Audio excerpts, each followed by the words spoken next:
See, a debate, how a debate has to be carried on, particularly a debate on a sensitive and a topic which can be explosive if the debate is to be carried on outside in the streets. See, we are in a salubrious and highly conditioned atmosphere. Our mind is also conditioned. But there is a rule for a debate. And many of you may be familiar with the great debate which went on in Varanasi between Adi Shankara and Mandana Mishra. Of course, Akbar has written about Shankara and he knows about it, as well as I know.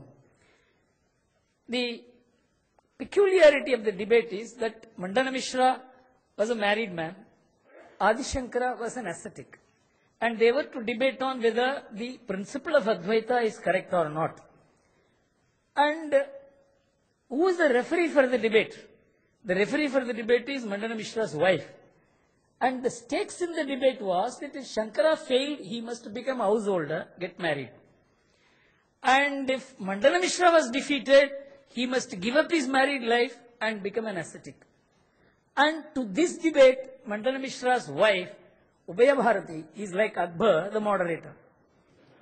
And you know who was the witness to the debate? It was a brilliant principle which Ubaya Bharati adopted because she was likely to be a biased person.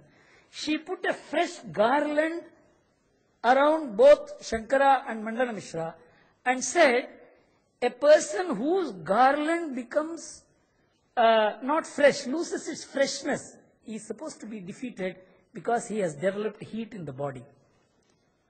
So you can understand how a sensitive debate can produce heat.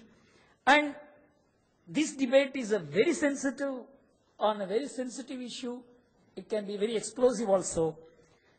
And the stakes in the debate was very high. But the stakes without this debate can be very high. This debate is very critical and important in my view. Before I proceed to talk from a religious perspective, and it is not from an individualist perspective or modernist perspective, we have to concede, and every religion has to concede, and no one has a right not to concede that all religions are sacred for their respective followers. A religion which contravenes this principle has the propensity to contravene this principle, has the potential for problem, causing problem. This is the overall perspective in which I will try and present this. Akbar said state cannot be without war. It is true that no state can be without war. A state is having the power for legitimate violence to control illegitimate violence. This is the concept of state, anywhere and everywhere in all civilizations.